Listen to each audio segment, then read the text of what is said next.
The Week 4 Stadium Heads Edition episode on the Sports Gambling Podcast Network is brought to you by Underdog Fantasy. Sign up, and when you do, sign up with the promo code TCESGPN to score up to $1,000 in bonus cash.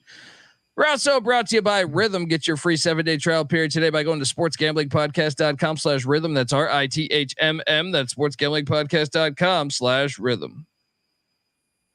This is Jerry Glanville, and you're listening to SGPN.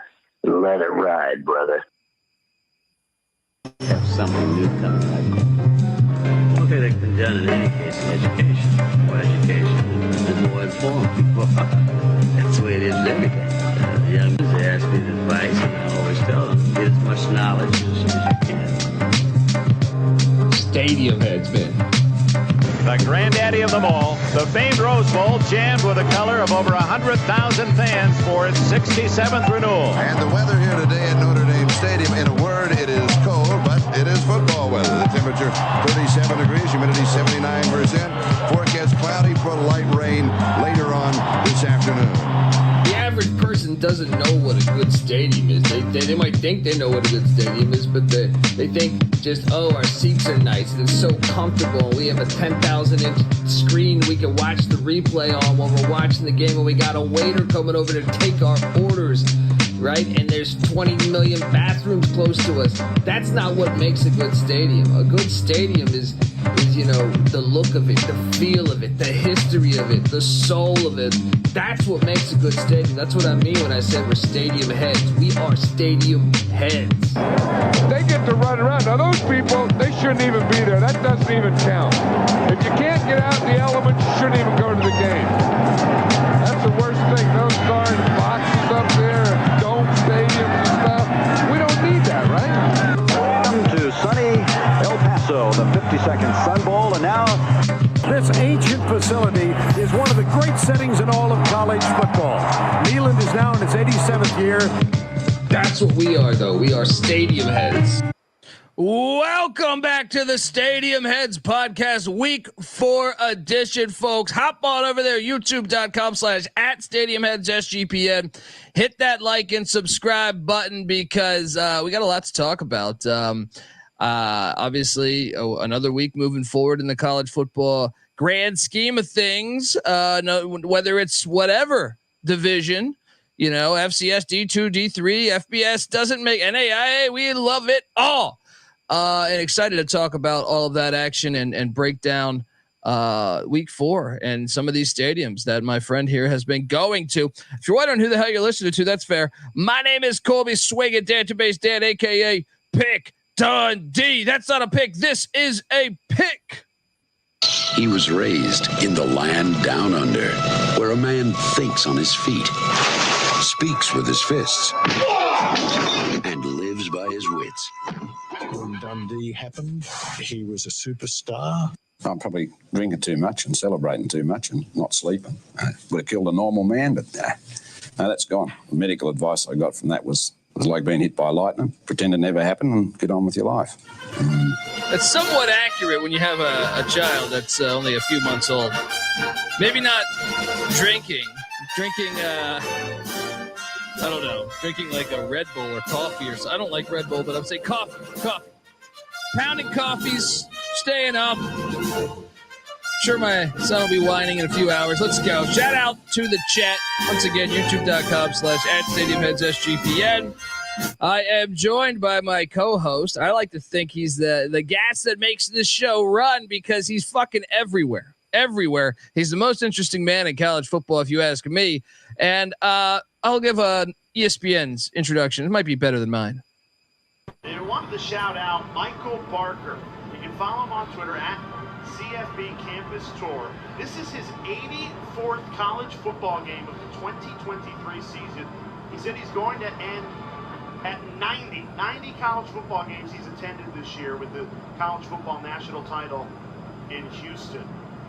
And so, again, he's out there with everybody. He's like wet US weather. Postal Service. Rain, sleet, snow. It doesn't. Rain, sleet, snow. How are you, Michael Barker, a.k.a. College Football Campus Tour? Where the hell are you in the universe right now? I've been following you on Twitter all week and texting you and Just where are you at right now?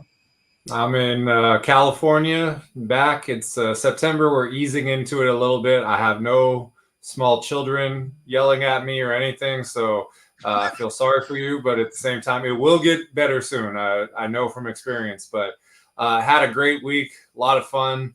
The cool thing when you end on the East Coast, we mentioned it. I went to 2 games in Virginia. The Virginia game gets over at 11. I turn on YouTube TV, and there's like 6 games still going. So. Fun, very interesting week. We are dealing with the preseason rankings, which maybe shouldn't even be done until week 4 or 5 because teams they're not, imposters. They just maybe should have never been where they are. So we could talk a little bit about that, but this was a very fun weekend of travel. And I feel like, more better trips are on the way as well. Yeah, you haven't hit the Conference USA weekday slate yet, or the MACtion weekday slates yet. So I'm sure that's when it really ramps up. But you're right, and look, I'm with you. Top 25, like I actually question how much they really watch the sport because I'm like, wait a second, how is Notre Dame ahead of Northern Illinois? We got to see a sample. Northern Illinois is undefeated. Notre Dame has 1 loss. They played at Notre Dame Stadium. And I don't even know if they even had the lead in the game. I'm trying to remember if they had they might've had the first score of the game, but I'm not sure. But that's the part that gets frustrating. That's the part that gets a little frustrating is like, what? Don't insult my intelligence. We all watched that game. That was no gimmick. I would understand it if it was like, Hail Mary maybe or something, the final play of the game. Even that I would still question, but like I would understand it a little bit more. But I'm like, no, Northern Illinois just took it to them. And I'm like, we're just going to say Notre Dame's better just because of TV ratings. Oh, now I understand the sport. You do. And I think they got the same thing going in the FCS with Montana and North Dakota. North Dakota beat Montana.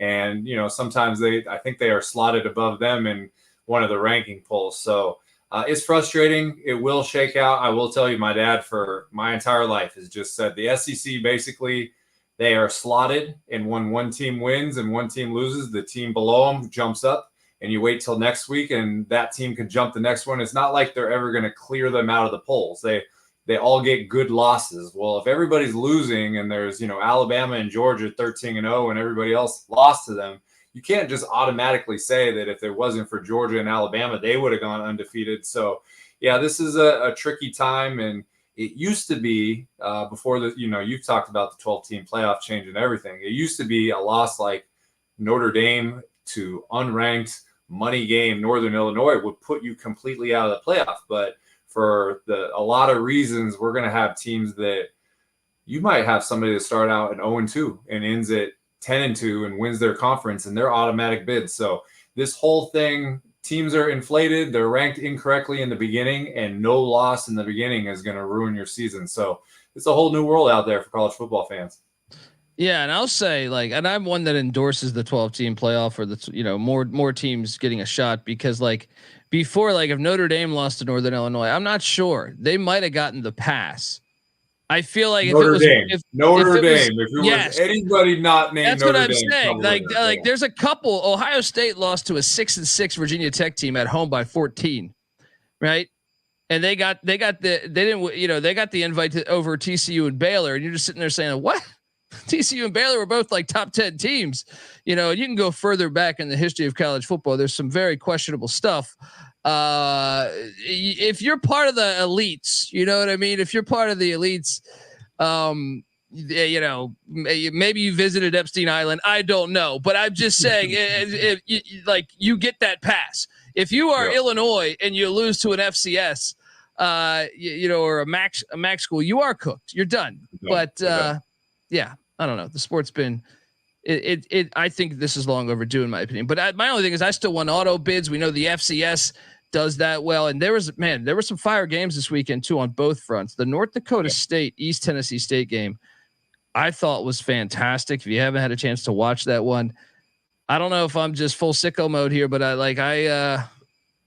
watch college football on Sunday, Monday, and Tuesday. I just put that on, the TV here as I'm working throughout the day in the studio or in the office. But That game was fire. Obviously, the MAC continued to make noise as Toledo went to Starkville and just took it to Mississippi State. What were some of the other big ones there? Georgia almost lost. I mean, there's some fire games in the FCS. I know you were at one, but what big takeaways did you catch your eye while you were in your travels at these games? Well, I do the same thing as you. You know, I get home Sunday and I turn on the TV and I either can watch, the Controlled Climate Football League, or I can watch replays of games that I didn't get to see on Saturday, which I love. Memphis beating Florida State in Tallahassee. Fantastic. I mean, cementing them and setting up 3-0 Cal, going at 0-3 for Florida State. I mean, talk about bizarro world, and that's real. It's reality. And so that one was crazy. We got to see Idaho avenge a playoff loss against UAlbany last year. They knocked them out of the playoffs. Took it to them. 41-13 killed them. Jackson State and Southern was a huge matchup, and Jackson State took it to them. 2 games in the FCS. A unique score, Montana beating Morehead State 59-2. Jumping back up in the FCS, you mentioned that Georgia Kentucky game after Kentucky got slaughtered by South Carolina, coming back and taking them to the deep waters, only losing. Georgia only won 13-12. And I will tell you that I was impressed with Mizzou. Had a great year last year, won the Cotton Bowl, beat Ohio State. I was at that game, and they got a ranked BC team coming in there, hadn't lost under Bill O'Brien, and they held them off, won 27-21. So some interesting results, talking about Florida State, some impressive revenge games, talking about Idaho, and then some teams that maybe, we're talking about being ranked too high. Mizzou is showing a lot in maintaining that number 6 ranking, coming off being in the top 10 last year. So a lot of interesting things from week 3. Yeah, I thought the refs did a horrible fucking job, but go listen to my other shows on that. I thought it was the worst ref weekend I could ever recall in my life, and across the entire sport. I don't know if that's because Tua's injury on Thursday night and they just put out a call saying, hey, let's make sure we just do not play football this Saturday. But anyway, like that, some of those calls drove me absolutely insane, but it was still a lot of good games if you can push that aside, which I'm glad I was at a stadium, not agonizing over it. Yeah. I'll let you do that. And then you can complain to me about it as much as you want. It's fine with me. So if you want, here's a clip from me on Saturday. Well, I don't get bring the head comb, but they're counting down 7-6-5. Wait, here's another clip from me Saturday. The fuck is that? Okay. Anyway, look, folks. Yeah, on repeat, 100%. What we're gonna dive into, week 3 where Michael went, what he's doing week 4. But before we do that, I want to tell you that the Stadium Heads podcast is brought to you by the Sports Gambling Podcast Network. Yes, the war against corporate gambling is heating up, and the SGPN needs you to do your part. If you could take a couple seconds to do a rate and review for the Stadium Heads podcast over on iTunes or Spotify, we would appreciate that. Also subscribe on YouTube. Right now we're putting this out on a bunch of different feeds. One day we will go away from that and strictly be on YouTube or on our own channel. So youtube.com/@StadiumHeadsSGPN, jump over there. And more importantly, tell a friend. Word of mouth is the heartbeat of what we do here. So jump on over there and do that. All right, here we go. Your travel schedule for this past week was Thursday night. You were in San Marcos, followed by Friday, San Marcos, Texas, that is. Friday, you were in the Little Apple, known as Manhattan, Kansas. Saturday, you were in Richmond, Virginia at Robins Stadium. And Saturday night, you were in Charlottesville, Virginia for an old school rivalry there, Maryland and Virginia. Any tough travel? Was it seamless? Was it just boom, boom, boom? Or did you have, I know when I travel, just, it's been a minute since I was doing heavy traveling via stand up and stuff, but you'd never be able to count on everything going smoothly. How was it? Was it smooth traveling from one spot to another? For the most part, the hardest thing to do is the travel after a night game, trying to get to an airport that is not close by. So both on Friday night and Saturday, MCI, Kansas City, is about 2 hours and 10 minutes from Manhattan. And then Virginia, Charlottesville, I was flying out of Dulles, Washington, D.C., and that was 2 hours. And, I had a lot of people say, oh, you should have flown out of Manhattan. Well, Southwest Airlines, I'm getting some points and get free flights. In exchange for that, you got to drive a little bit. So I'm always willing to do that. But those, that Virginia game started at 8 p.m. Eastern. It went till about 11:30, and I had a 6 a.m. flight at Washington, D.C. So, but it's a gut check, can you do it? And I tell everybody that the secret sauce of traveling is driving. And if you're willing to do it, you can get a lot accomplished. And for me, being in week 2, I can't be talking about, oh, I'm tired, I can't make it. So airline's good, rental car's good. Everything that I had planned logistically wise, it worked. You just got to suck it up and make a couple midnight runs, which is part of the deal. So, you were at Texas State's probably their biggest game in their history of football, which they've been playing for quite a while. Yes, Arizona State at Texas State, nationally televised, the only game on really. I mean, there was an FCS FBS game that was 87-10, if memory serves me correct, and that was with a running clock. Bobcat Stadium, San Marcos, Texas, 43 years old, 20 seats 27,150. This game delivered, man. I thought this was a really good game. It's a shame they fumbled late because it looked like they were going to be in a spot to win this thing. I think they did blow a 14 or 21 point lead, if memory serves me correct. But tell me about your travels to San Marcos. Yeah, I think this was the game through the first 2 weeks of the season that I was most excited about. P4, and it got enhanced by what has happened so far in the early part of the season. Texas State going 2-0. Last year, they beat Baylor in Waco. I was at that game week 1. The year before that, G.J. Kinney, the coach of Incarnate Word, led them to the semifinals, and I got to see them in the highest scoring FCS playoff game of all time, 66-63 over Sac State. So I was tuned in to the program. And so knowing they got a national TV game, I got invited there to go last year, but they were working on the end zone. It's still in progress, but it looked a lot better, so I held off. And then Arizona State, picked to win maybe 3 games, one of the worst teams in the Big 12. Saw them week 1 in person, just throttle Wyoming 48-7, and then beat Mississippi State at home and start out 2-0. So Kenny Dillingham, offensive guru, against G.J. Kinney, offensive guru. So I was really hyped for this game. And as you mentioned, it delivered. There are times where G5s and even P4s are playing on the weeknight, and the excuse is there's not going to be a crowd because there's nobody on a weeknight. They're not going to come. The students were enrolled. The students showed up. As the game went on, it got packed. And this was, I went to 4 games this weekend, including 2 P4s, and this was the best environment of the weekend by far. Yeah, it's a party school too. I should note that. If you don't know that, Texas Marvelous. Yeah, that's what they're called. Yeah. These shots are fantastic. I can't help but notice the gigantic crane. Are they adding more to this stadium? And that's what I was waiting for. And you can have projections, but they didn't finish. So that end zone, the opposite end zone, it's a $24 million renovation going on there. It's going to be a football facility. It's going to have a weight room. It's going to have offices. And it was supposed to be done, as far as I know, by the start of the season. It's not done. They did clean it up and make it look like, it was not a construction zone, but it's pretty hard to hide a 200-foot crane or whatever the hell that is. So frustrating because you want to take great photos and have it be done and say, if I don't make it back to Texas State for another 3 or 4 years, I got everything I wanted. But yeah, they're working on it, and we're happy because they're investing in their program. Yeah, and you sent me these photos, and one of these ones that's going to come up here is going to be what it looked like not long ago, or a couple decades ago. Yep. And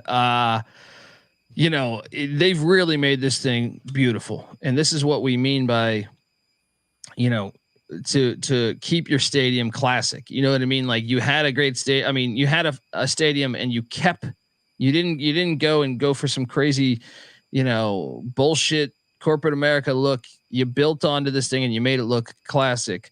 I really like this stadium. I know when we did the Sunbelt episode, go listen to our Sunbelt episode. We went through all the Sunbelt teams.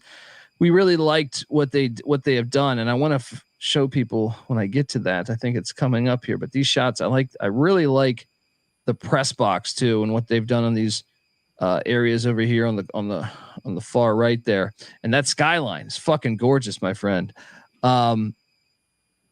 Yeah, look what they've done. This was once Texas State. Track around it, and it's like you're almost looking at two different stadiums. Unbelievable work by the good people of San Marcos, Texas. And how about that big ass jumbotron they got there too? They actually have two, and they flank the end zone. If you go to like an end zone, or the view from the opposite side, there's the one on the other side too. The end zone view. Go back one more photo. You should one more. The one with the band. Anyways. Oh, I got you. Yeah, you can see the dual monitors there. So during the off season, there's 5 months of college football season. There's 7 months of I got to come up with stuff to tweet. And so a lot of what I tweet is showing the progression of the stadium. And so Bobcat Stadium, you mentioned the intro, built in 1981, only had 14,000 seats back then, 7,000 on each side. And it looked like your average high school D3 stadium. And, that photo looks hot, right? There's like no shade. There's nowhere to hide. There's nothing. And in the late 2000s, early 2010s, they doubled the capacity. They put that press box on there. I like that little arch thing, the concrete thing in the end zone, and just and wrapped it. The very first photo you showed was the exterior of the stadium, and just made it into something where that one right there, like that's prestigious. That's got got a little bit of aura, like it's got a presence about it. And so when you look at other schools that haven't invested or they haven't improved, or what you're saying, like we need a new stadium, we got to do this. This is proof right here, because 1981, 1982, they got banners under the press box. They were national champs, and I think they were D2 then. So we're not talking about a tremendous amount of time, but about 40 years, they're going from D2 in a basically high school stadium to Sun Belt. Some people are picking them as a contender for the 12 spot in the playoff, and started out 2-0 and went toe-to-toe with a P4, probably should have won the game. And that loss is not going to hinder them when it comes to playoff. I mean, if they run the table on the Sun Belt, match them up, their resume up with anybody else. So I've been there in 2018. I was there in 2020 for a COVID game against SMU. They restricted your movements. That 2018 game was against Louisiana. It was not a full crowd. When you are making a schedule in the offseason, you dream about catching somebody in a peak atmosphere, peak situation. And this was it. And I've been on, last year was Georgia State at Georgia Southern. They sold out on a Thursday. App State at Coastal the last couple of years, they've sold out. And this is Texas State on a Thursday bringing it. And it was very impressive. Yeah, and you ran into some people, or they recognized you, or tell me about the backstory on this photo here. Yeah, so this is my guy Kef. He's writes for Texas State. He has a podcast, Win or Get Bent, and big following at Texas State. And so we've messaged over the years. I was getting advice last year about the stadium, and then this year asking him questions about the old stadium. And so he knew that I was coming. He sent me a message, and he said, I hope to meet at the game. I walked right by him, and he saw me. And so he wants to take a photo, and I'm happy to do it. And he says, we got to put our hands in our pocket like I do with the statue photos. And, he put this in there, like it says, ran into CFB campus tour. So I had to take a hands in the pocket picture, and this thing went all over the place. And it's fun. It's fun to meet people that you've talked to for years on social media. And actually it hasn't been released, but this morning I did his podcast. So the next episode, or Win or Get Bent, I will be the guest on there. Hell yeah. Check it out. Check out Kef. And, you did mention they won the national championship back in 81 and 82. I grew up a Washington Redskins fan, and Ricky Sanders, their star wideout, if you watch the 87 Super Bowl against the Broncos, he scorched the Broncos for, I think, 2 or 3 touchdowns that game. He was on that national championship team. Very cool. Yeah. This stadium's awesome, dude. This is a shot that's just fantastic because it shows what they're doing down there in better detail, in that other side of the end zone. And this stadium's going to look fucking incredible once everything. I mean, it already does to me, but once it it's the icing on the cake is when you remove the crane. Yeah. But still great stuff. In this angle, you barely got the crane in there. So, this is what I call the shot of the night. I show up to the stadium 90 minutes early, or, as soon as they open the gate, I'm looking for obstructed views. I didn't see any here. It's a pretty straightforward stadium. And you're trying to find the spot. You're trying to find the spot that centers the field.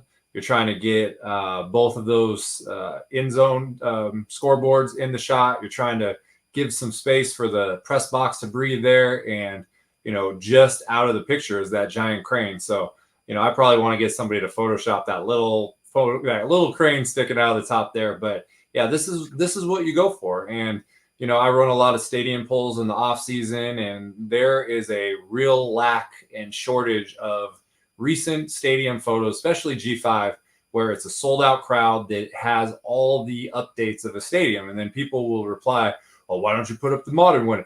And I will say, find me a recent sold out picture of everything. So when I go to some of these games and I get these photos, I could actually put them on social media, and, we have polls and people will say, "Man, that's a good shot. That's recent." It gives me an idea of what this stadium looks like, rather than, "Hey, nice picture, but it's only 40% full," or "You're trying to troll us so we don't win the contest." So I got everything I wanted. I will tell you that the traveler in me, the neutral fan, I wanted Texas State to win because I wanted to rush the field. And, I've rushed the field at 14 FBS stadiums, which it's more than 10% of the FBS. I believe that's probably a record amongst people, and they would have rushed the field. They were up 21-7 early, and I was lining up my spot. I was looking where I was going to jump in. And so, disappointing just from that part, because that's peak college football. We see in college basketball, guys run into each other. They want to outlaw the whole court storming thing. We don't have that in college football. We run, we party, and we get off the field. So that's the only disappointment, but that's out of your control. Other than that, been there 3 times, but this is the first time I feel like I really did it right at San Marcos. Amen, man. Looks great. Folks, what to tell you, before we get to the next stadium that Michael hit on last Friday, what to tell you, that the Stadium Heads podcast is brought to you by Underdog Fantasy. Underdog Fantasy Pick'em is always adding to their awesome menu. They now have first touchdown projections. They have a ton of ways to win with NFL, college football, MLB, MMA, and much, much more. And their lobby is jam-packed with profit boost and no sweat entries. I was actually just looking, they have the South Alabama Appalachian State game going on this weekend here, or I'm sorry, this Thursday.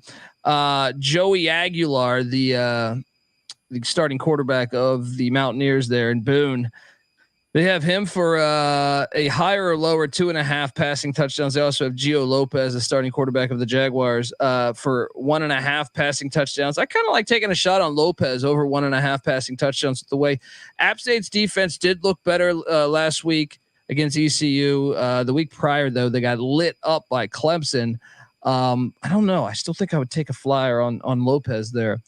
I also like the fact that I would take Lopez over a half interception as well, because that's his first road start, I believe.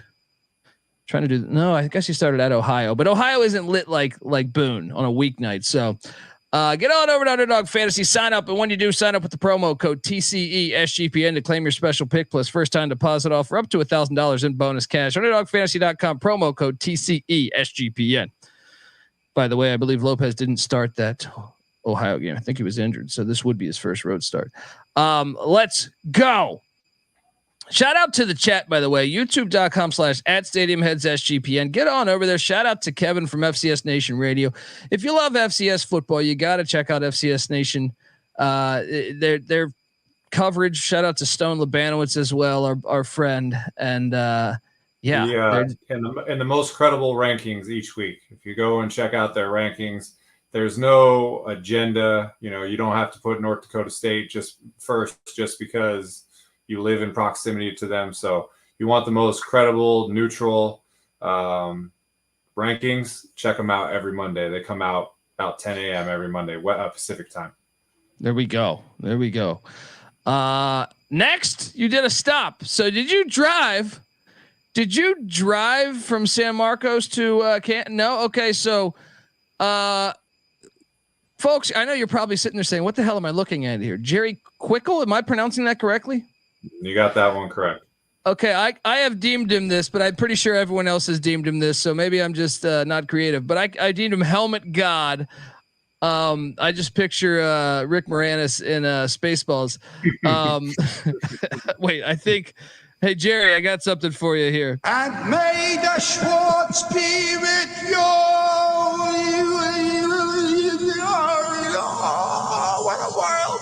What a world is correct because dude, you send me these photos. I like this is heaven, right? This is like if you told me if I have a free ticket now anywhere in America, Jerry, I might be knocking on your front door because walk me through. Look, people are like, what the fuck are we looking at here right now? It's just the lawn right now, but just wait a minute here. But walk me through what this is essentially. So I flew from Austin to Kansas City and drove to Jerry's house. He lives in Overland Park, Kansas, which is about a 40-minute drive from Kansas City. We have a lot of history on social media just because I've made myself invested in his hobby, but he's had a couple of viral tweets where he has taken so he collects college football helmets. He worked for Riddell 30 years ago, collected the gumball helmets back in the day, and just has had helmets on the brain forever. And so he writes letters to coaches and equipment managers, and over the years, they sent him helmets, and he is now up to, I want to say 571 college football helmets.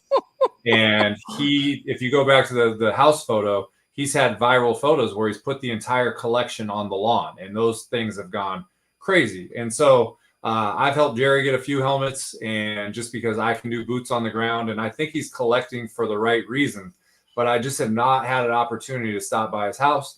Kansas City, we're going to Manhattan, that's west, and in between is Overland Park, Kansas. And so Jerry took the day off to host me and from his job. What a guy. What a guy. The pictures speak for himself, man.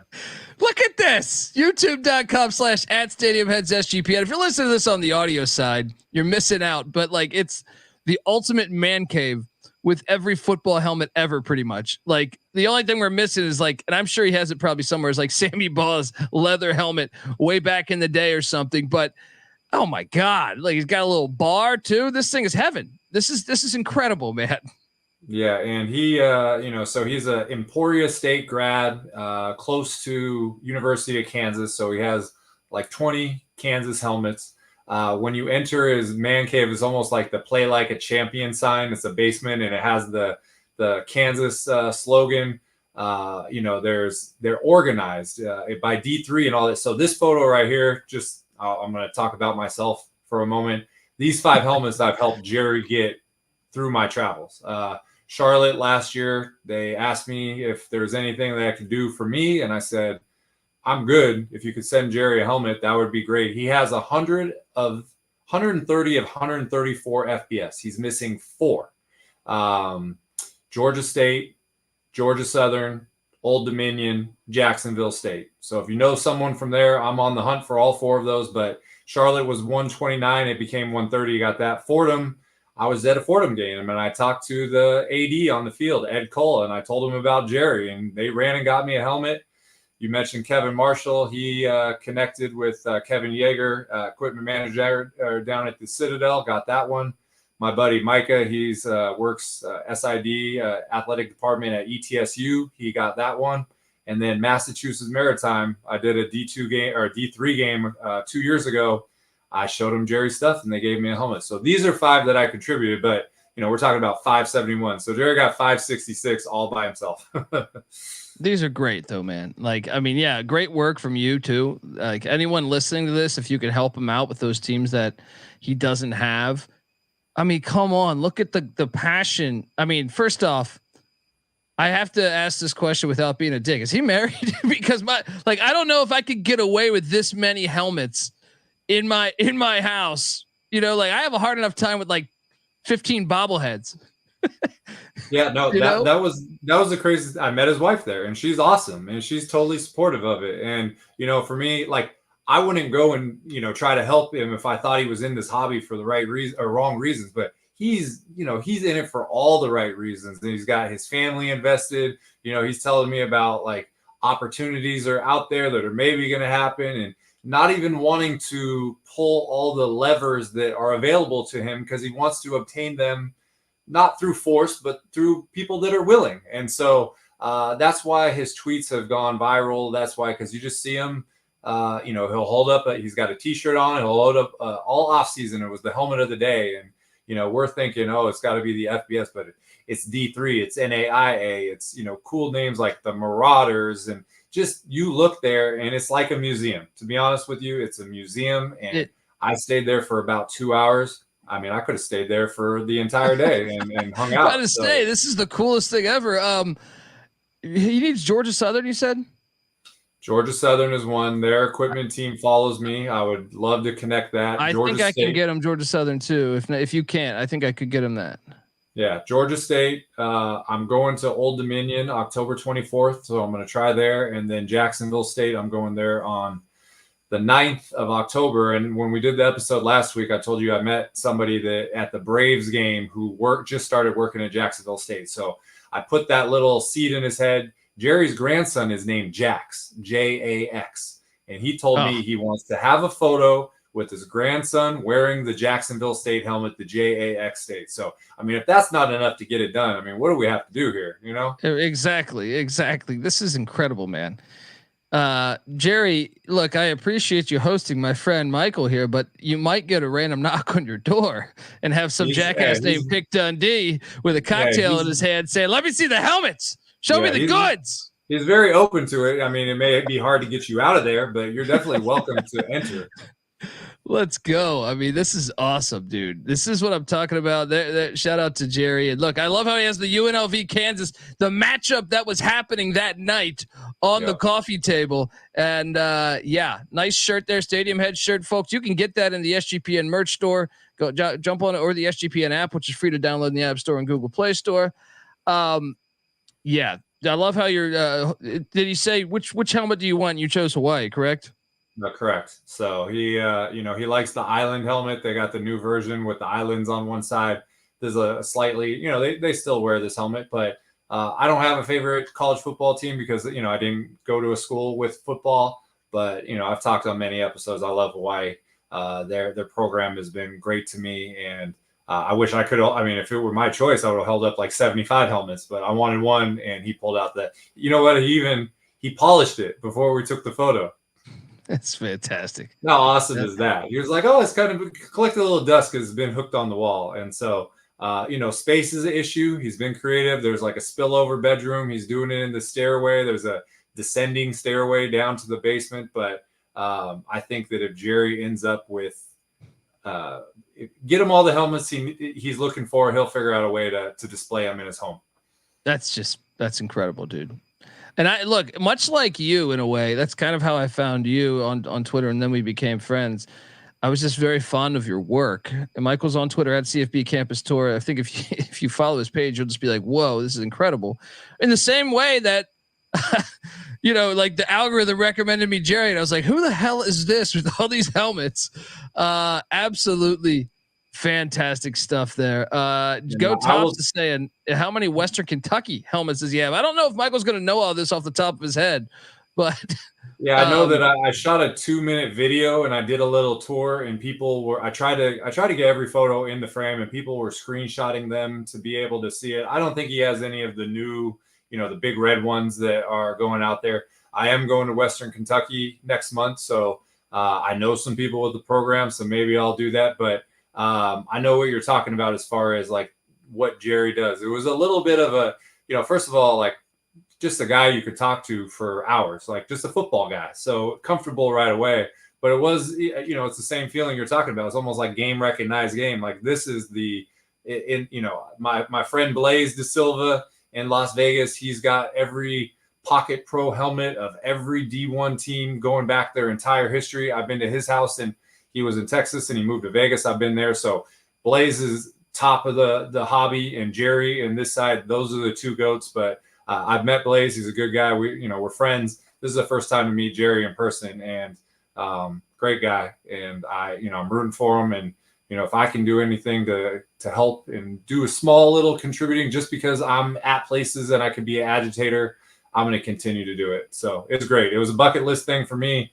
And just because you're on the road doesn't, we've talked about it before. You say, oh, you go to these stadiums and you visit the kids off, when it's not a game visit. This is the kind of thing where I've been trying to get to Jerry's house for a couple of years. It finally worked, and it met and exceeded all my expectations.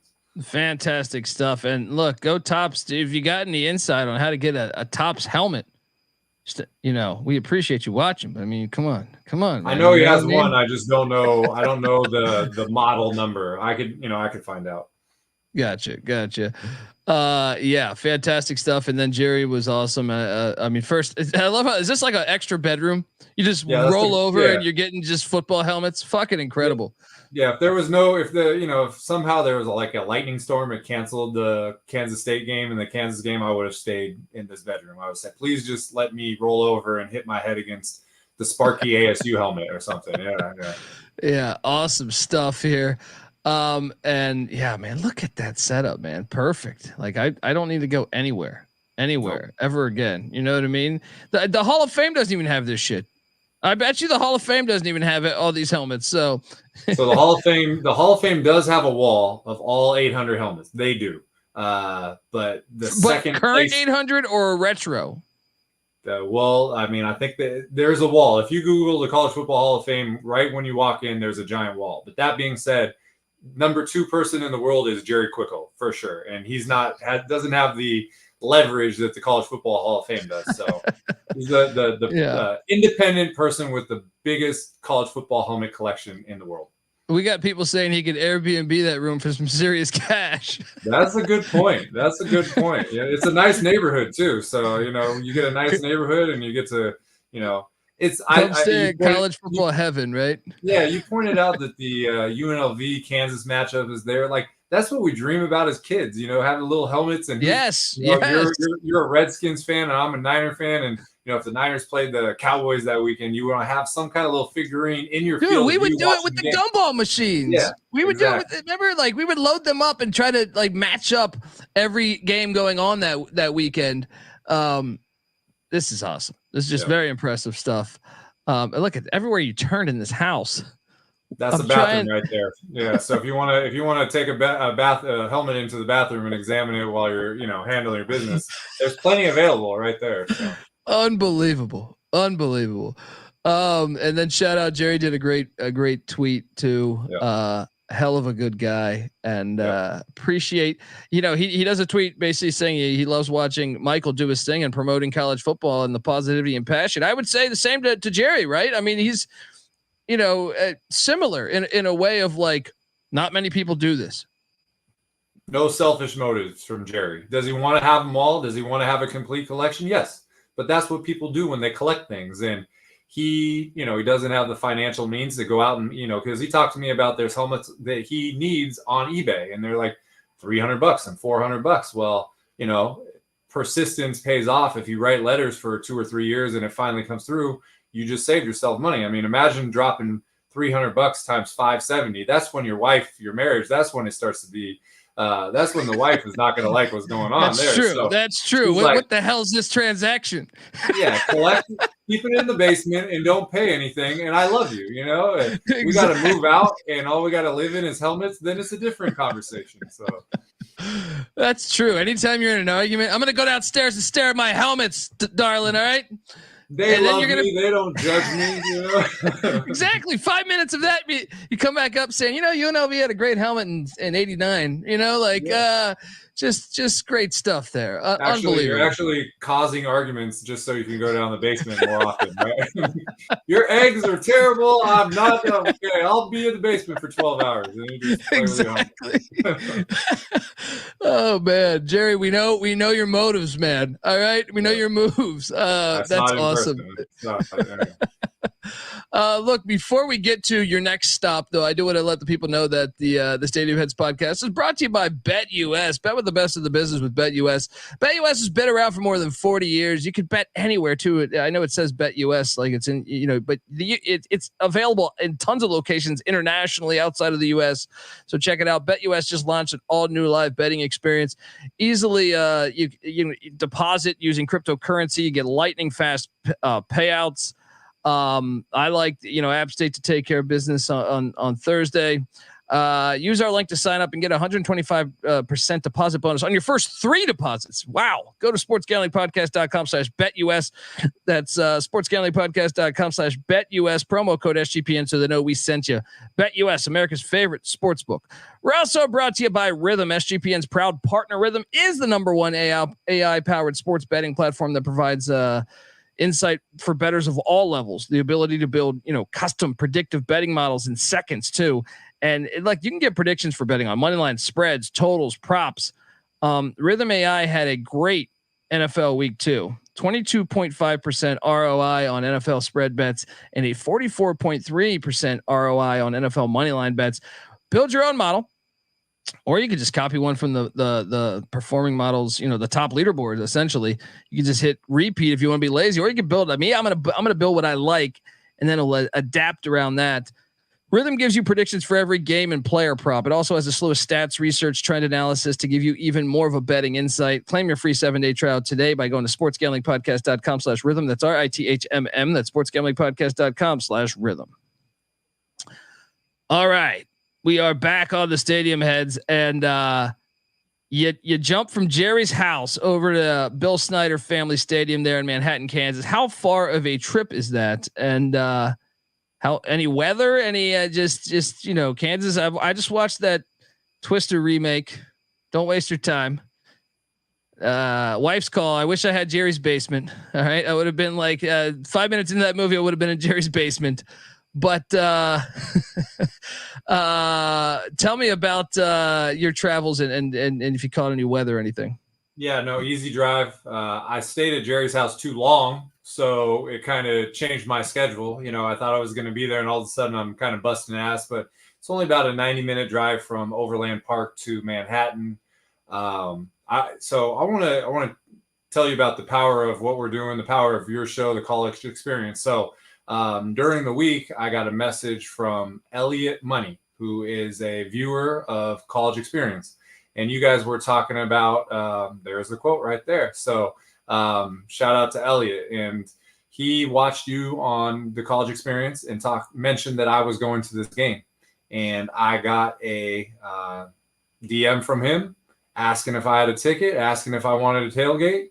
And I didn't have a ticket, and met him up and got a free ticket to the game. And good guy, met his family, met his dad. His dad's named Mike, and it was cool to hang out. So this is the kind of thing where, people know, I hope they know that I'm self-funded, and there's some times where schools are not going to credential me, a lot of times with a P4, and I got hooked up, and I really appreciate that. So shows a little bit of reach of what we're doing here. Yeah. And look, I mean, that's what's great about all this. And I've had the opportunity to meet with a lot of people that listen to us, and I've never once came away with a bad feeling. And that's what's incredible about it. And Kansas State fans in general are so nice. I went randomly to a Texas game in Austin. And at this point, I don't even think I'd been to Austin yet, as far as like doing stand-up and stuff there. So it was my first time in Austin. I'm excited to go there. NC Nick is with me, my brother, and we're just like, hell yeah, let's go. The game was in pouring rain, which we actually like. We enjoyed that aspect of it. We wanted to see it even more because of that. But we didn't like the Texas fans. They were all right. I don't want to say they were terrible, but we really connected. And with the Kansas State fans, were so welcoming and so friendly to us.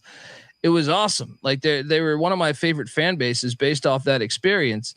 For a road team to be traveling and then to be that friendly. I mean, it's not like I came there in Texas attire or anything, but I was coming as a neutral college football fan, and they definitely were so cool to us.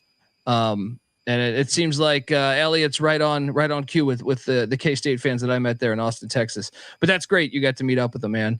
And And this game was a top 25 matchup, man. And I love Bill Snyder Family Stadium. I think they've done like this right here, sold. Yep. Sold right there. And at night too, it looks even better to me. Yeah, this is another one where I worked in the stadium progression tweet during the game, which I had done in the off season. And this place, I mean, if you know the history of Kansas State, I mean, the most down bad program for a long time. Stadium kind of matched what the feeling was around the program. Bill Snyder comes in, didn't accept mediocrity, propelled them to heights they never thought would see. And similar to the Notre Dame Stadium, the Doak Campbell Stadium, they did this wrap. And it's like limestone, and they call them decorative embattlements, those like tower looking things. And this is an underrated stadium personified. And I've only been there for one game. It was 2020 COVID game versus Arkansas State, 20% capacity. Arkansas State upset them. I mean, it was like the worst time you could possibly go visit them. And so, I've been waiting to try to 2-for-1 Kansas and Kansas State on the same day. That day in 2020, I tried. They allowed fans in Manhattan. They didn't allow fans in Lawrence. So I watched the Kansas Coastal Carolina game from Campanile Hill looking into the stadium, but it's not the same thing. That being said, in the same way that I projected and was, that Texas State game, I knew it was going to be big and I wanted it. This is a P4 on a Friday night versus a top 25 team. This is automatic. You got to go there and check it out. Yeah. And I just want to hit on this before we jump to it. Like, Kansas is changing their stadium, their classic David Booth Memorial, which, okay, you could argue it needed an upgrade, but it still had a cool look to it. And they're changing it to a stadium that I really don't approve of. Like, it's boring. It looks like an MLS stadium. I was talking about this week on the College Football Experience podcast, where I said, someone asked me why, and I said, it's just because there's nothing that makes it unique. I see this, I know where the hell I'm at, right?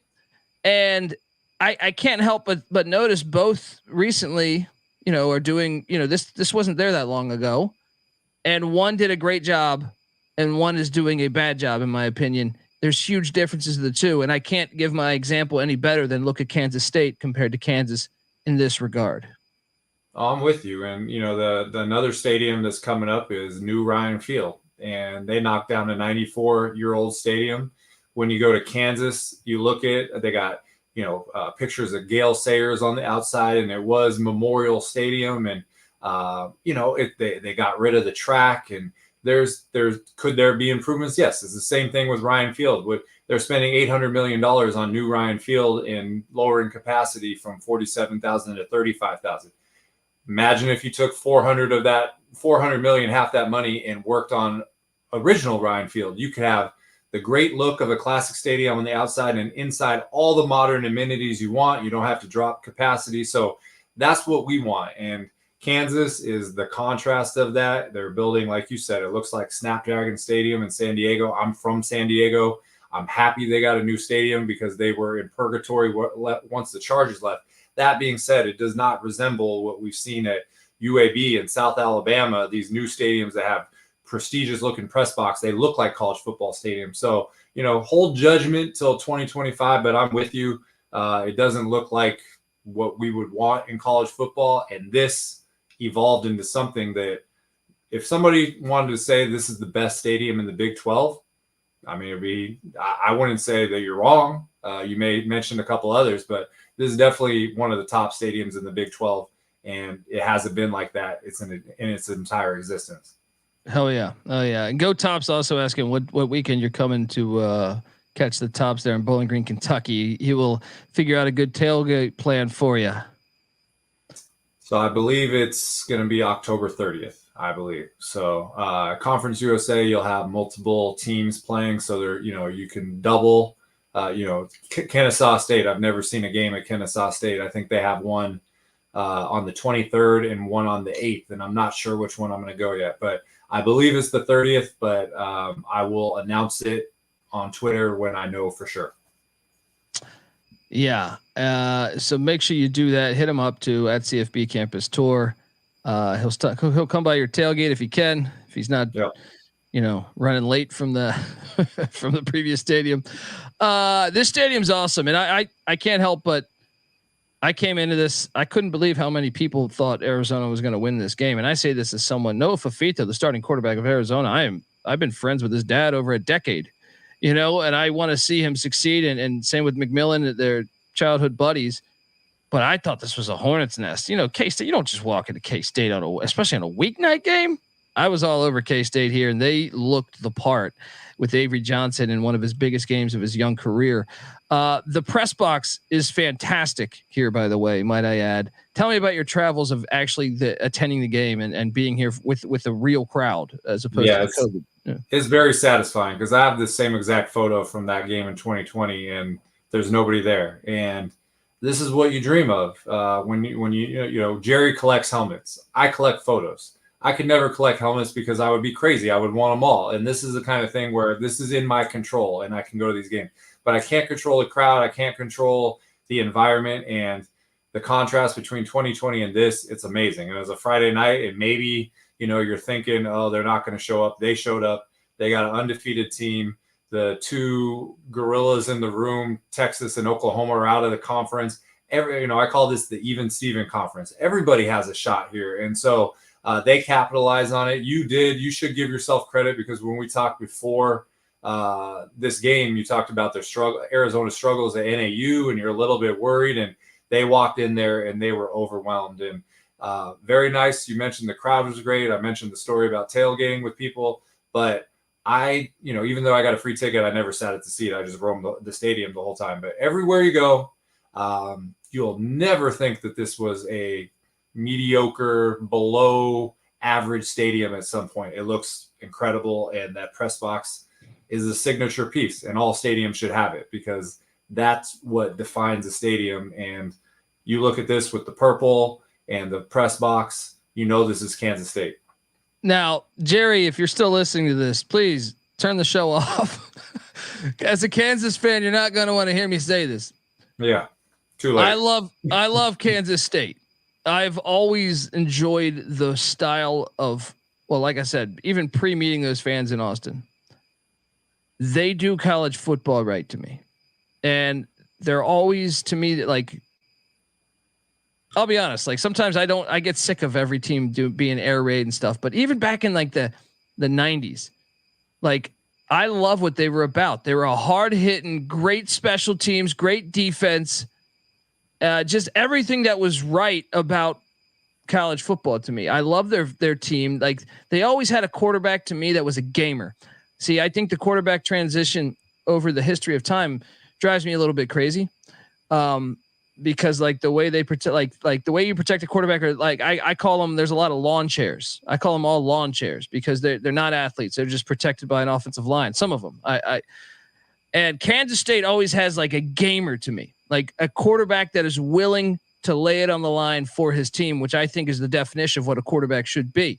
So something about that forever, back to Chad May, whoever, you know what I mean? I always loved Kansas State because of that. So they're one of my like favorite programs in college football, and I'm glad to see them get their stadium up to where it should be, because this looks like heaven too. Between this and Jerry's basement, you're fucking killing it on a Friday here. And it's Kansas, so people would say, "Why are you going to Kansas?" Well, look at what you can accomplish out there. And me and you were both from hectic places in California, and to go out there and have nice people and a great stadium and pride in it and pride in the program and optimism and all the right reasons. So this was a lot of fun. They dominated, and this is one not only would I recommend to people to go check out, I would go back again and again. And so I know that Kansas will be opening their new stadium next year. I got to go because I try to go to the new stadiums. Hopefully it will be on a day where I can 2-for-1 Kansas and Kansas State. They're only about an hour and a half apart. So, if you got a noon and a 6, you'll be good. But this is one that, I personally can say you should put this on your bucket list and try to catch a game in Manhattan. I got to get there. It is definitely bucket list. Look at this. You kidding me? Friday, yes. right? I went week one, I went to somewhere I went to Stanford on a Friday, and that was, like a funeral or something. But, there's a lot of, high school football's going on, or we got this other thing going on. No excuse. Friday night game, sellout crowd. Fucking incredible. I love it. I love it. They do college football right. They do it right, and they've been doing it right for a long time. Really, I mean, since Bill Snyder. Yep. I remember I followed some K-State fan account, which does their best games ever. And I remember that Nebraska game in the snow when Nebraska was just so many great childhood memories of K-State football. Yeah. And dude, this press box, that wasn't always there too, right? No, I want to say within the last 15 or 20 years. So the whole exterior, I sent you a photo from the beginning. I don't know if the similar to the Texas State, what it looked like in the begining. I don't know if you were. Oh no, I think I have it on here. I think it's just where are we at here? I mean, those photos I love right there. That's it. Right is there. What it used to be. Look at that. Okay, so me and you we grew up NFL guys. We're off of the NFL because they trashed all our stadiums and built the Controlled Climate Football League. But when you look at that photo, that one of the back in the beginning, all they did was dig a hole. And that's the first thing to dig a stadium. To think that could become what we've been looking at, it just blows your mind. And in college, they do it because they have to. There's a certain amount of land allocated to the university on campus for a stadium. You can't just go, the Kansas City Chiefs don't like Arrowhead. Okay, they're going to go to the suburbs 15 miles away and they don't have that here. And so you got to do things out of necessity. So to contrast that old photo and look at these photos, I mean, I put in my tweet, it's a masterpiece. It really is. Hell yeah, man.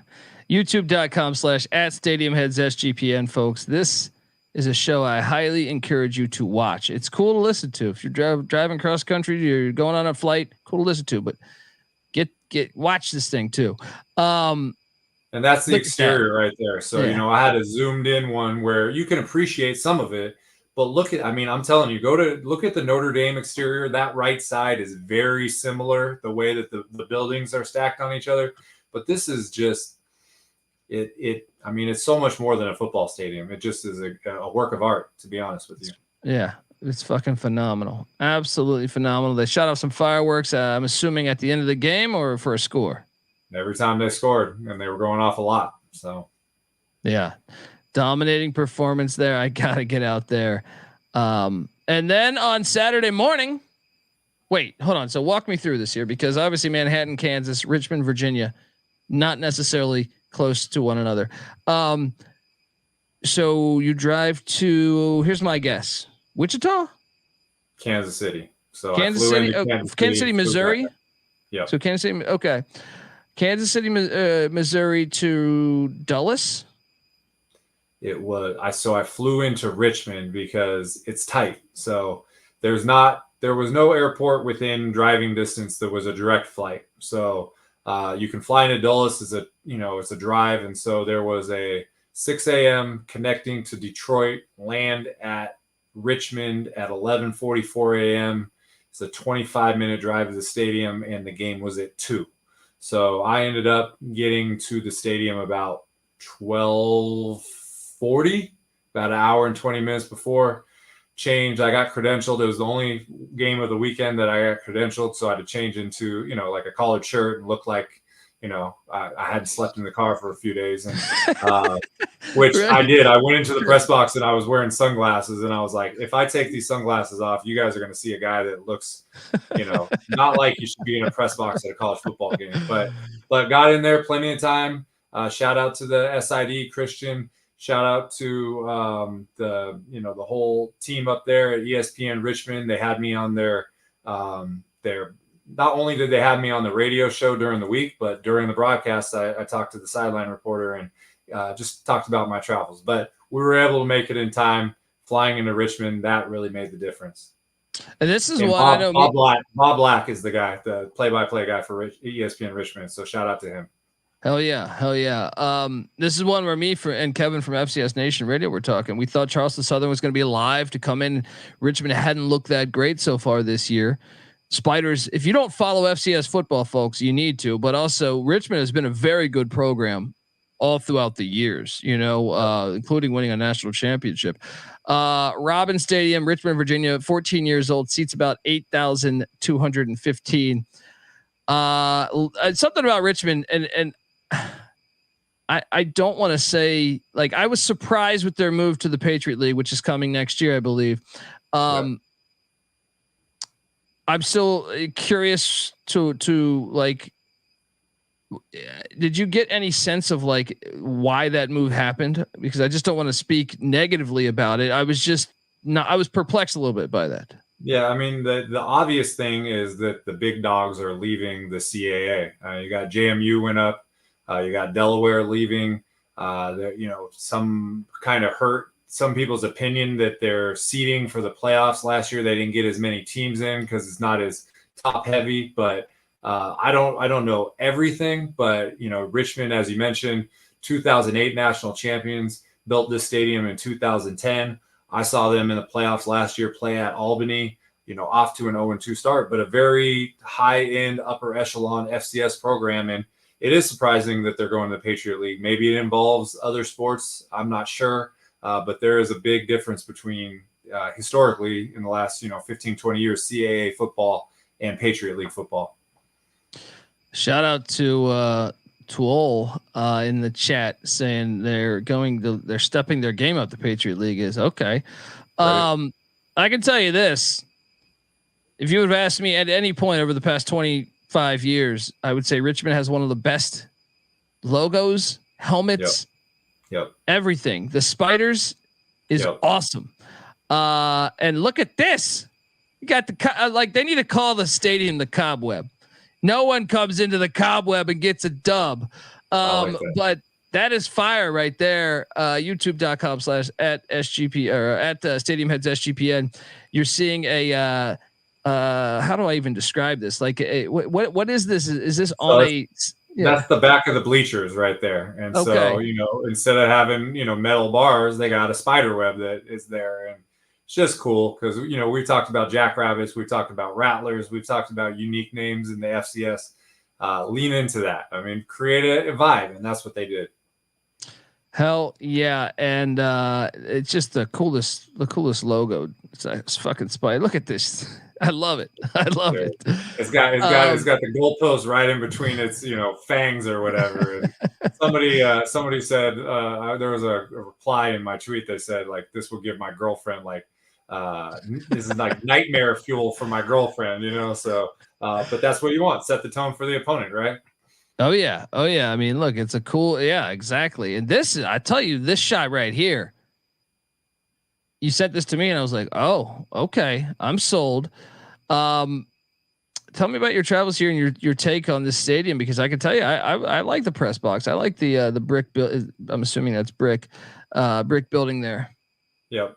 So what's cool about this stadium is there's two different distinct press boxes, and now they're not going to both be for press. We call them press box. One will be a suite one will be for the media side and the coaches. And so they had two different looks, which you don't get at many places, especially in the FCS. You're not getting that. Or what you're getting is there used to be the old side, the old home side becomes the road side when they do the other side. So everything was done at the same time. The only negative on this place is that there's a track, but we've mentioned that we have more understanding for schools that don't have, the resources that, a P4 has or an upper tier G5. But other than that, I mean, name off the top of your head, there aren't too many FCS schools that have built a new stadium and won a national championship in the last 20 years. I mean, I can think of South Dakota State and maybe not anybody after that. So a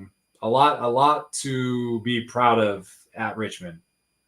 Yeah. And another thing is, like, I understand the track complaint too, but this enrollment of their university is like incredibly low. I want to say it was like 4,000 people or something, give or take.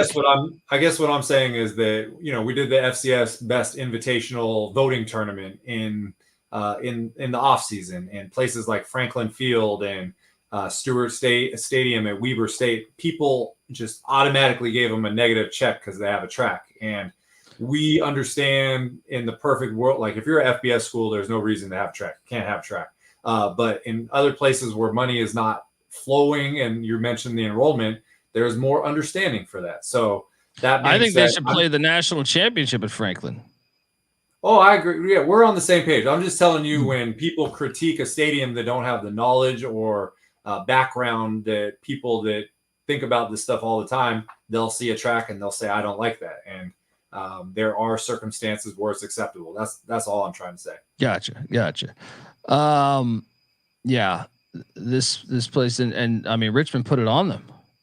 They did. Yeah. They've been 0-2, not like them. Charleston Southern coming off a big win.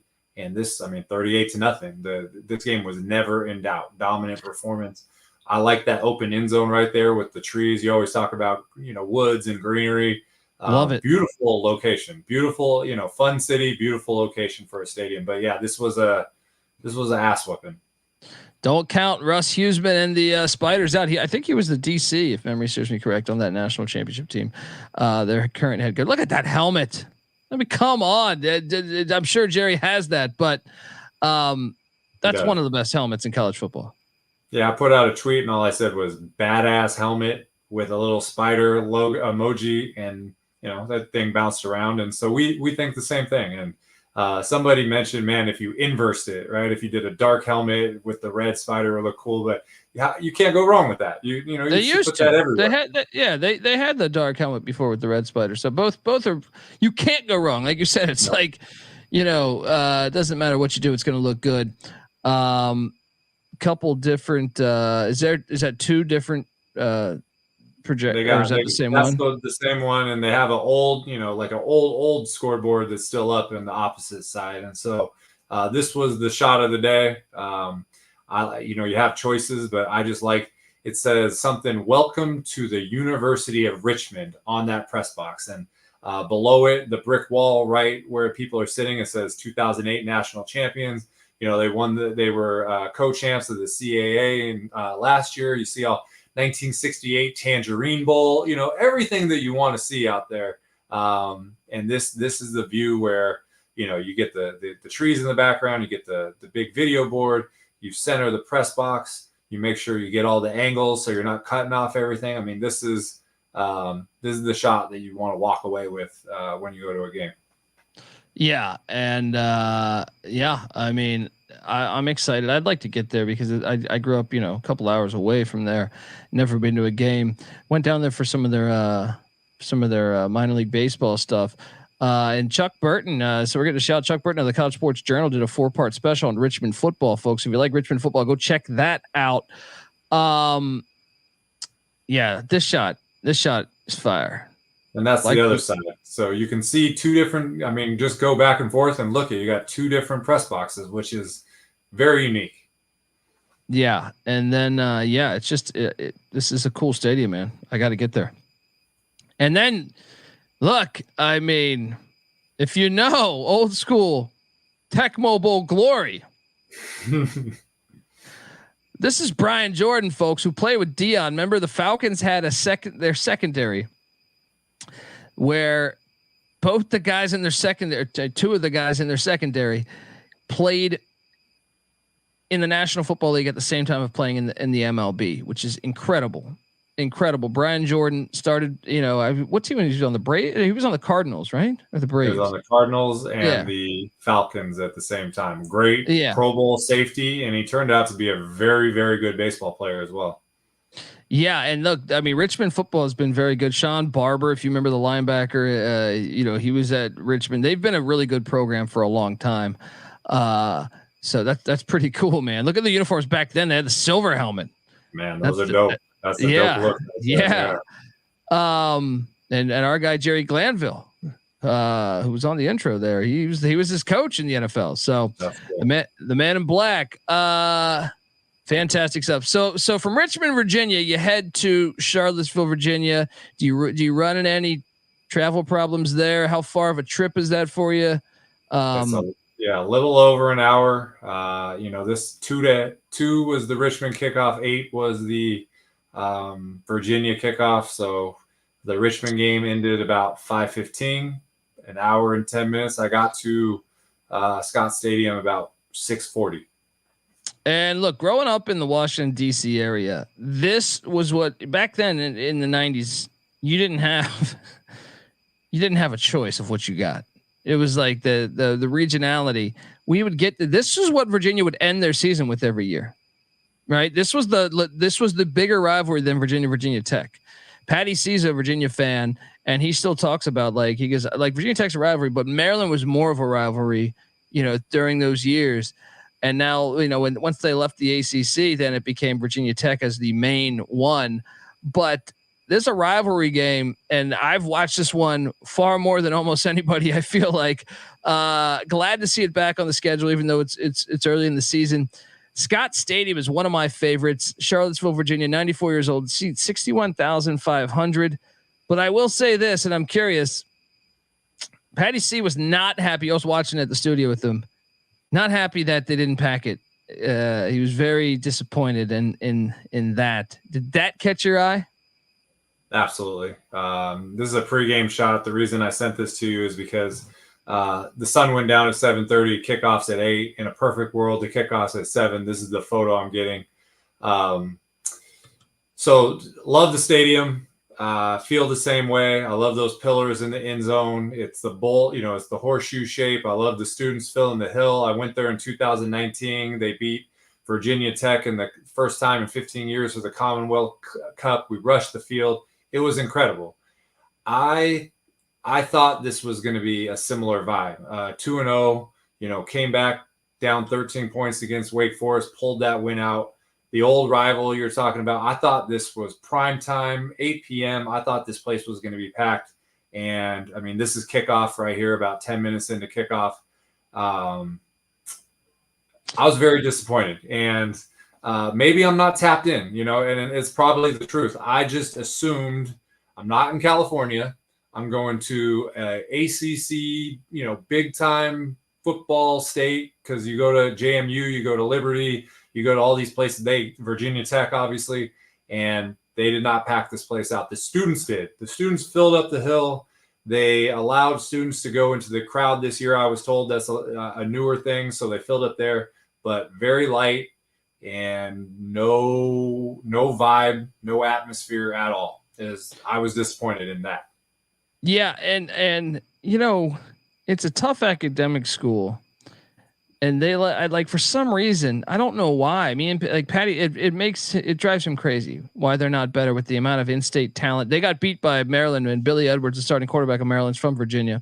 So he always is just sitting there he looks at Travion Henderson at Ohio State and says, how George Welsh had this thing going in the 90s. He had them at one point number 1 in the nation in the early 90s. And they had Herman Moore and Don Mikowski and stuff back in the day. And then Matt Schaub and Aaron Brooks and the Barber brothers and Jeff Lagaman and all these great guys in the 90s that made the NFL. And I just don't understand how they weren't I don't understand it. I think it's because I almost feel like they're similar with basketball. It's basketball. They even won a national championship, so it's better, but it's still and if you've been to Charlottesville, it's hard to find a sports bar. It's a weird vibe there, but I think it's one of the better stadiums. And to me, and I love how he's mentioned this. I know exactly that game that you're talking about in the chat there, but it's to me one of the better looking stadiums, one of the more underrated stadiums in the history of this stadium. Is just incredible when you think about the coaches that have been there, the players that have been there, that have played on this very field. It's a damn shame that they don't honor it more. And I don't know what it would take. Welsh got it going, but I also feel like, and maybe I'm just full of shit. I don't know, but am I crazy to think that because it's like a nerdier fan base, but in the 90s, they were all in on football.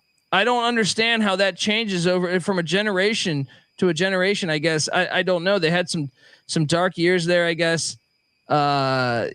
Pre-Bronco Mendenhall, but still it wasn't that long ago that they were winning. I don't understand it. So What do you think it is? I don't know. I mentioned I went to the 2019 Commonwealth Cup game.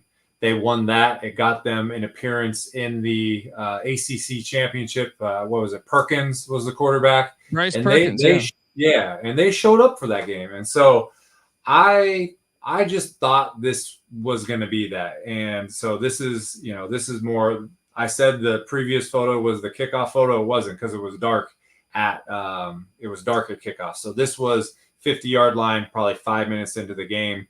The bleachers on the second level where the horseshoe is, that's where it was most empty. A lot of the upper bleachers were empty, but I don't know. So this is me taking the shot of the day, kind of framing it in the best light possible. You zoom out a little bit more, there's going to be empty seats above you. But I have plenty of shots of the night where there's not a big crowd. But that being said, I don't know what it is. I talk to people at the stadium. Is it because you won a basketball championship? Now you're, considered a basketball school. I was told that, commuting from Washington, D.C., there's a lot of grads there. It's not exactly easy. It's about 2 hours from Dulles. And if you're flying out of Reagan, which is more in the, in the downtown part of D.C., then it's a little bit further of a drive. But, the college football, I had a lot of games that I could have chose from. And, I mentioned that I had Jackson State and Belhaven on the schedule, and that was, the Southern game, which was huge, and they moved it tonight, and then I couldn't do them two on the same day.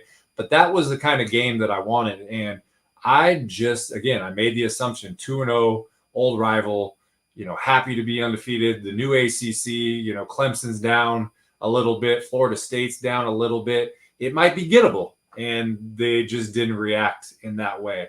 That being said, all the things that you're talking about, the stadium, I believe it's the oldest stadium in the ACC. It's over 90 years old.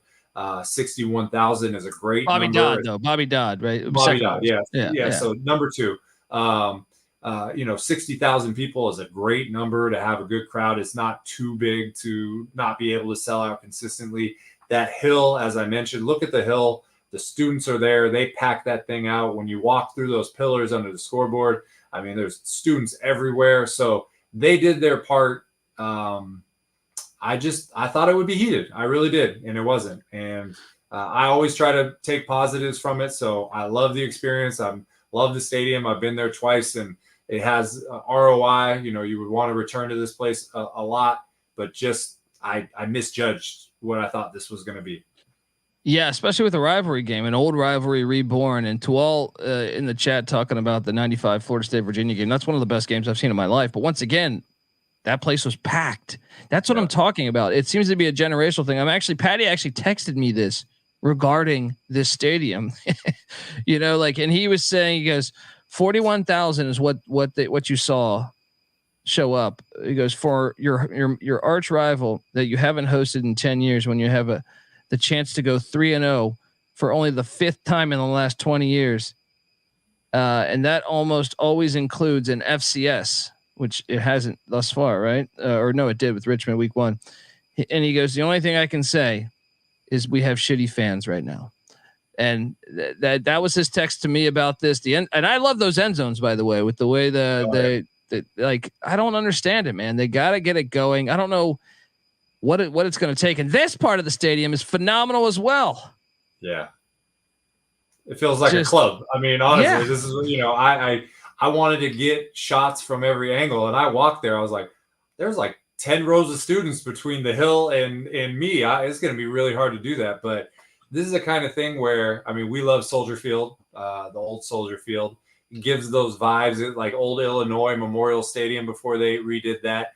This is a attraction. This is something that, man, everybody wants to take photos at stadiums. Like, this could be an incredible photo right here. So not only an old historic stadium, this is from the hill. So I did squeeze in there. Just, similar to Wake Forest with the hill that they have too. But then you can see how empty the second level is up there. But this part of the stadium is it personifies our view of what college football stadiums would feel like. It's perfect. It's great. And they have such a gem. I'm sorry. Continue. No, go ahead. No, I was just going to say fun to navigate. That's all I was going to say. Yeah. I I don't understand it, but it's such a gem. It's like one of my favorite stadiums. When we did the ACC preview, you took some in like the off season. I was just like, man, that's a beautiful fucking stadium. And you think about, like I said, the history. Like, is there any place in the NFL still? I don't even think there is, where you could, some of the greatest players that ever played the sport have played in this stadium, on this field. Lambeau was what? When was Lambeau built? Like 63 or something, or early 60s. I want to say. Yeah. It's like, man, this thing has been there way before that. And some of the greatest players that have ever played the game have played on this stadium, like in this field at this stadium. And I just feel like you don't get that in a lot of places. You know what I mean? It's a beautiful stadium. I don't know what it will take to get the fans back. Just obviously winning, but like, I don't know.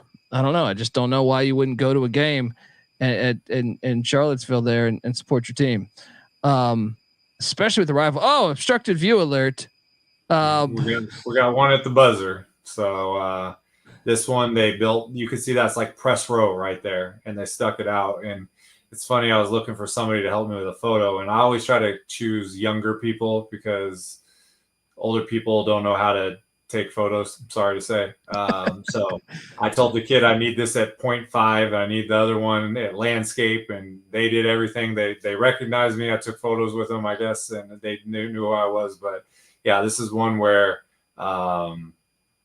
there's about that whole end zone is blocked out. So even a great stadium like Scott Stadium has some small imperfections. Yeah. And David in the chat, shout out to David Matola. He missed the first part of the show because he's an Arizona Wildcat fan. But he said after you hit all the football stadiums, we could do an airport podcast. All right. We could do an airport podcast. We can do a grocery store podcast. We can do a convenience store podcast. There's a lot of things that we can do. So airports, what do I say? When you're sleeping in your car, your water bottle becomes your bathroom. Well, your car or your airport becomes your hotel. So you just got to be, if you're trying to save money, do these things out of necessity. I mean, obstructed view alert, youtube.com/@stadiumheadssgpn. So that concluded your weekend. Did you fly back on Sunday, Saturday night? How'd you get home? When did you get home? The game went till 11:30, and it was a 2-hour drive to Dulles. So I got on a flight 6 a.m. With the time change, got to Denver at 7:30. 2-hour layover in Denver.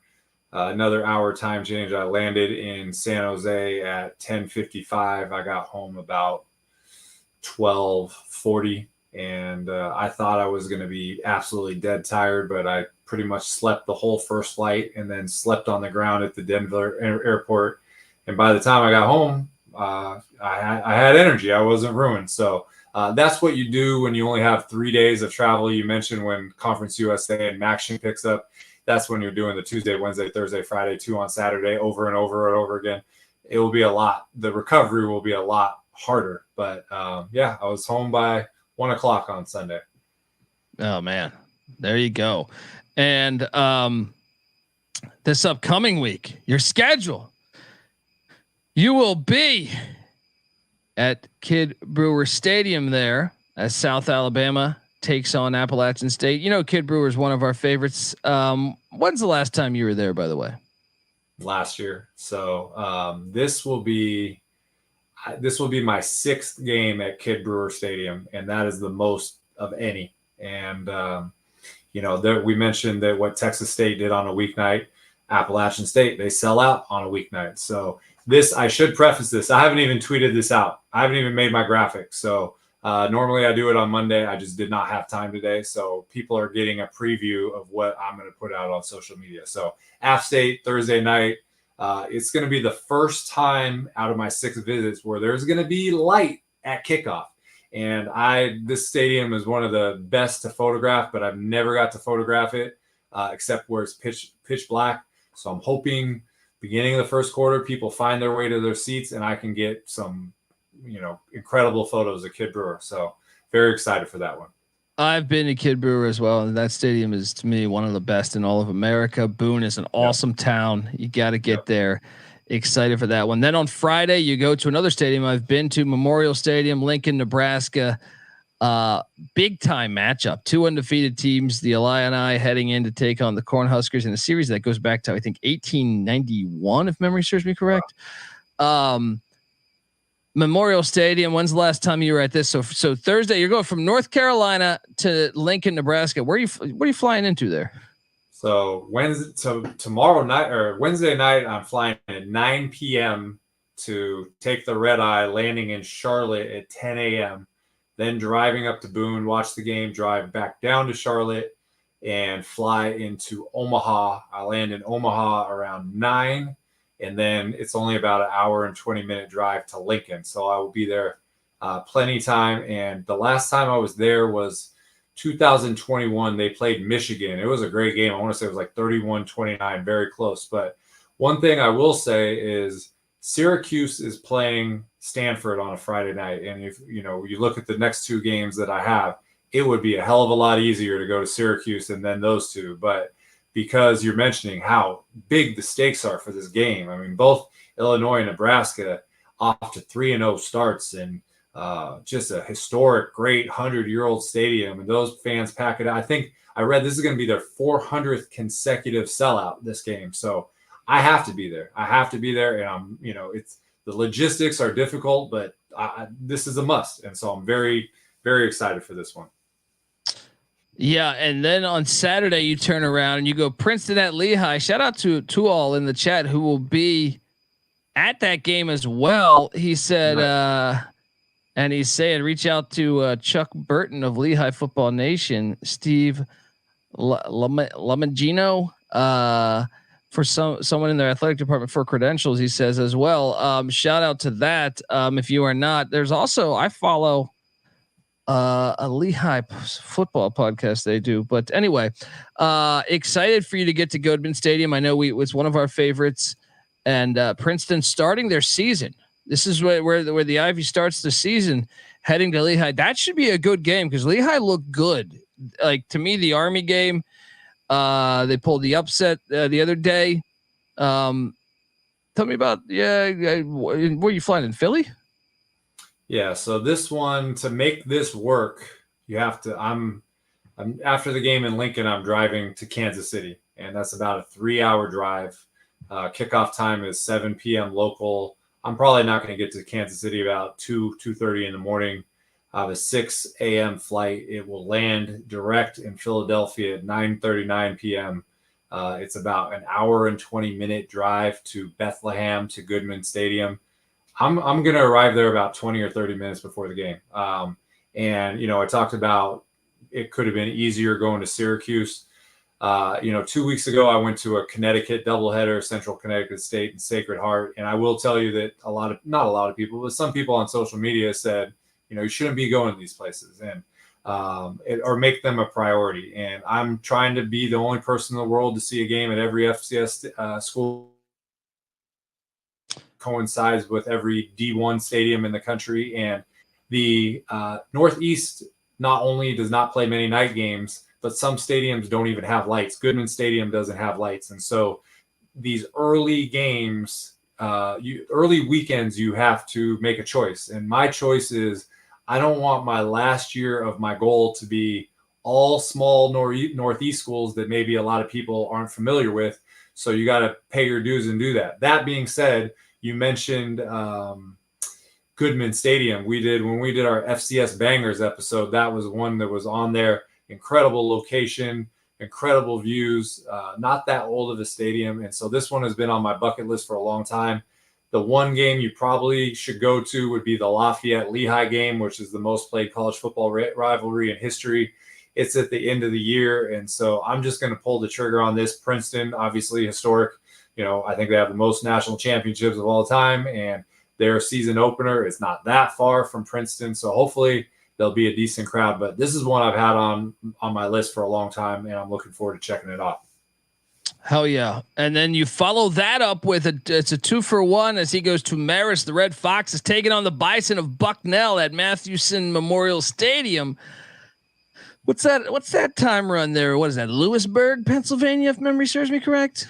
Yeah, so that's about an hour and a half. So really, as soon as I leave the Nebraska game, I'm going to have hair on fire for the next probably 24 hours. And so Lehigh starts at noon, should end at 3. We don't get as many TV timeouts as we do in the big FBS games. And then hour and a half to Bucknell. Mathewson Memorial Stadium, that's another one that's a historic stadium. I believe it's named after Christy Mathewson, the pitcher from the 1910 Giants back in the day.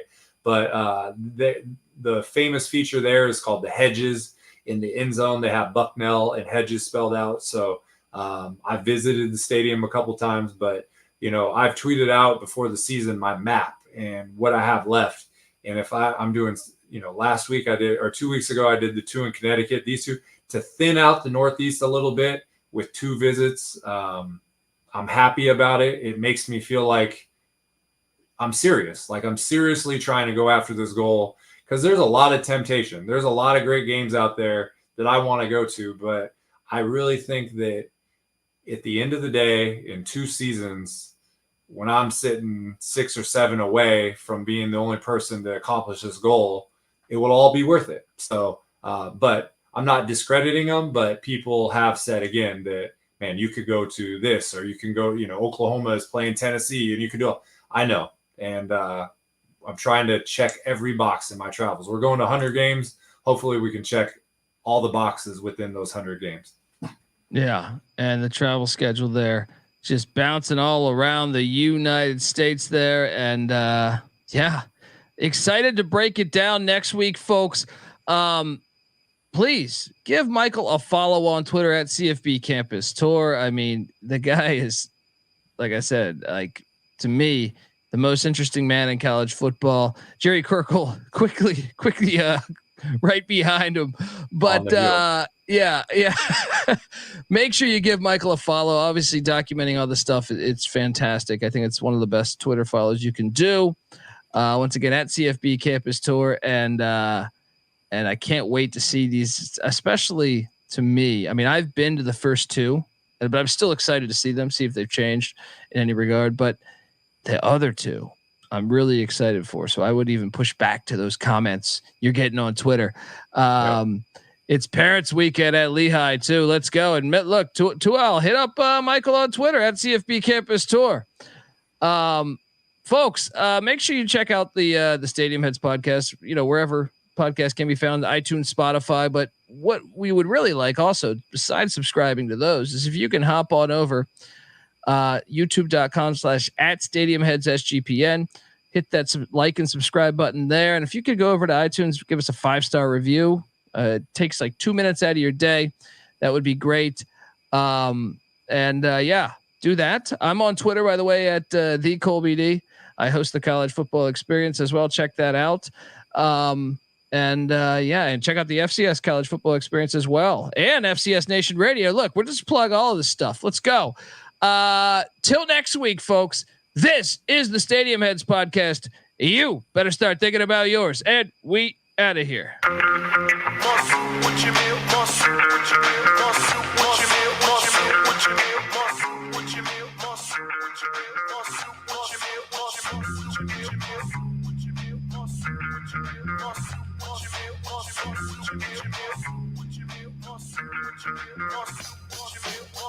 No cream, no sugar, mocha only. Choke the microphone the way he low can choke a phony, won't he? Told him play a station like a broken Sony. Tenderoni phone, she only come and stroke the pony. That good loving deserves a Uncle Anatoni. Raps in the hood bugging, he want more raw baloney. Chachi need to watch his bony, skinny Joni. Lemon fit and fatten her up with minestrone. Been grown, chrome Molly skin tone. While he rock the end zone, tap your toe or chin bone. The choice is yours alone. He came for the throne and to get the game zone. Doom name known as the Don for sure true. And he won't show his face or sponsor your group. He sneak up and call you for a loop. She peeked up, speak up if you want some more soup.